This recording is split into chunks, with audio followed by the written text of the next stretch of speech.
Okay, now let's see all that discussion on a specific example.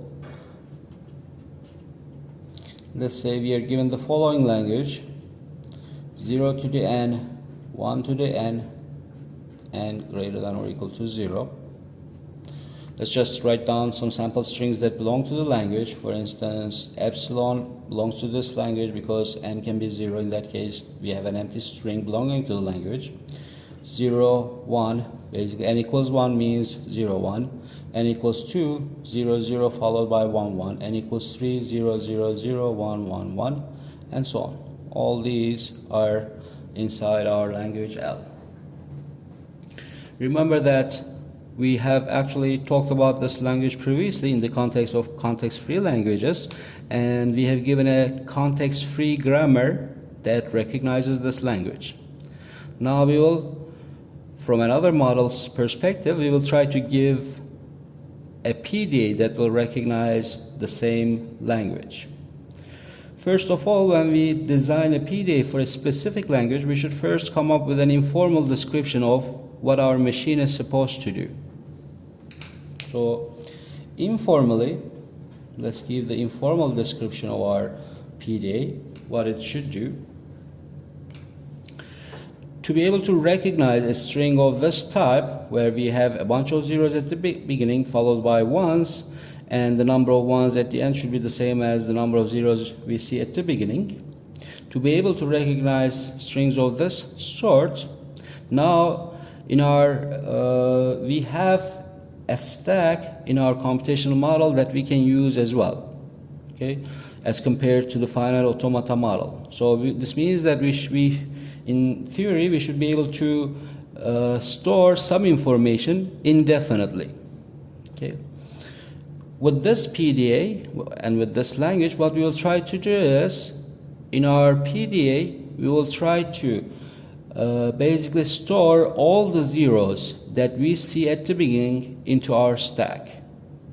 Okay, and at any point, we will also make a non-deterministic guess that the part that contains zeros is finished, and in the second part we now keep on popping symbols corresponding to the ones in here, and at the end, if the stack becomes empty, then we should be able to accept that string.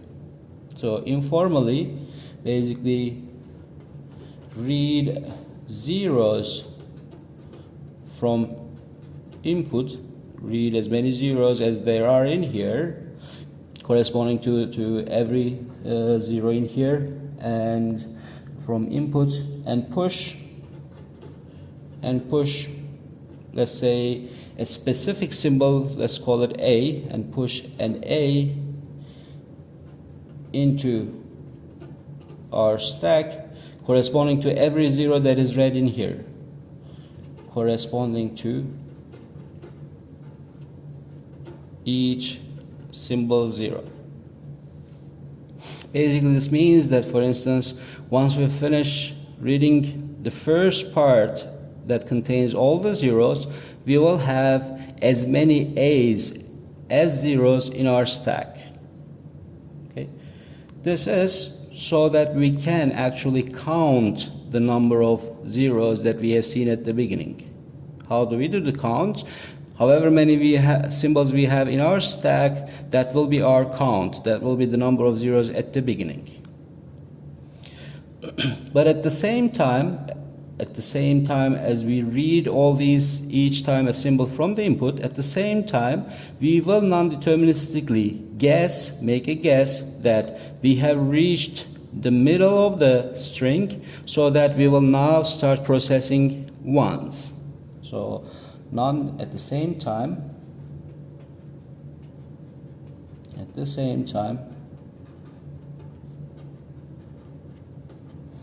non-deterministically guess that you have reached the middle,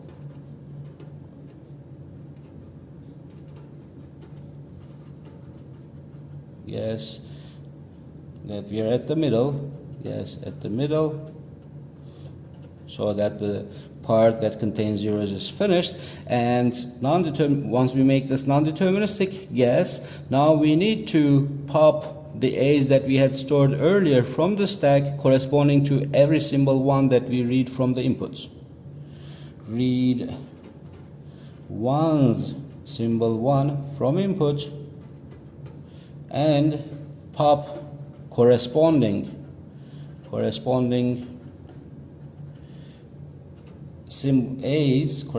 A's from the stack.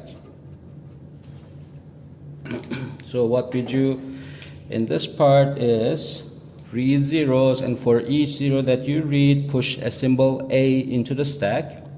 But at the same time, at every transition, make the following, non-deterministically, make the following guess that we have reached the middle of the string, so that we now need to process ones.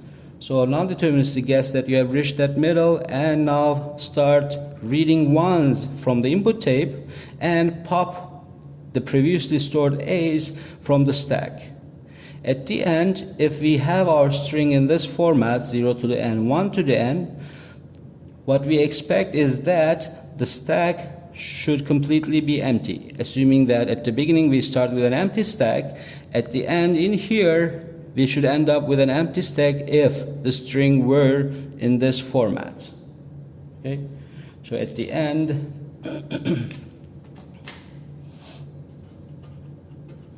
accept input if processing the input string is finished. Accept input if processing the input string is finished, and the machine is in an accept state, and at an accept state.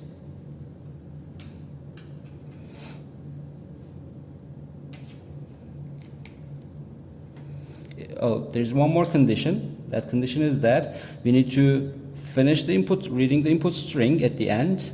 And how do we check that the string is in this format, 0 to the n, 1 to the n? We can check it by checking whether the stack is empty, except if once the processing the input string is finished and stack becomes empty.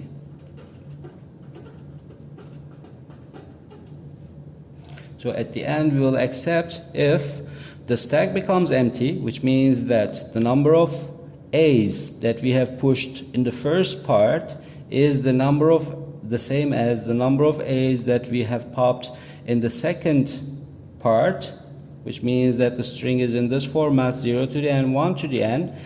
If that happens, then the stack will become empty, and if at that point we should be going to the accept state, and the string will be accepted. Okay, so to be able to actually recognize while designing so this was the informal description of a PDA that will recognize such a language. Normally, obviously, this informal description should be converted into a more formal representation. Formally, we will represent PDAs using, again, state transition diagrams. Okay. One important thing while designing such state transition diagrams is that, as we can see from this description, we need to be able to check that stack becomes empty at some point throughout our computations. To be able to do this, to check whether the stack is empty or not, one common operation to do is, before doing any processing on the input string, the first thing that the PDA does usually is first to push a special delimiter. So before any operation or any computation that our PDA does, before any operation, push special delimiter. This can be anything that actually does not belong to our stack, normal stack alphabet. Push a special delimiter, let's call it $. Push special delimiter, let's call it $, at the beginning. Why do we do this? We do this so that, since we have pushed a dollar at the beginning of all the computations. At any point throughout the computations of our PDA, once we pop a symbol from the stack and we see that that symbol is our special delimiter dollar, then we will know that at that point we have reached to the bottom of the stack. At that point we have an empty stack. So this way we can check the condition that the stack is empty or not. Now we will turn this informal description into a specific PDA and we will give its state transition diagram.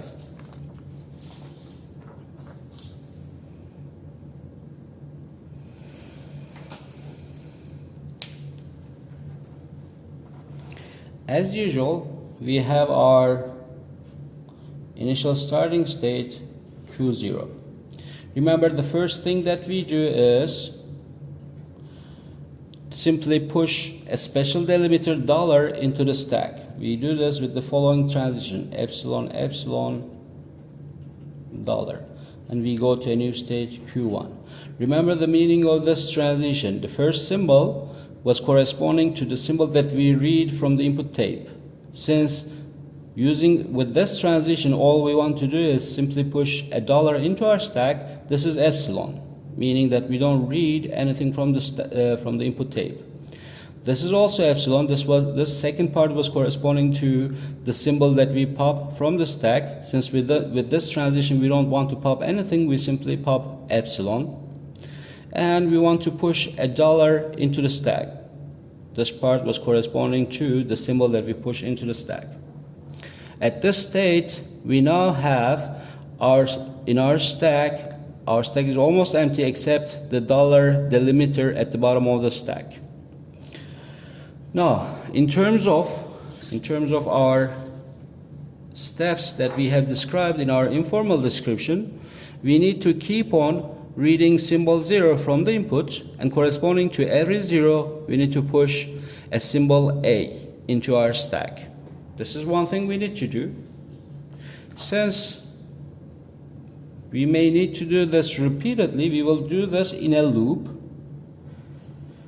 So repeatedly, if you see a 0 in the input tape, read 0 from the input tape.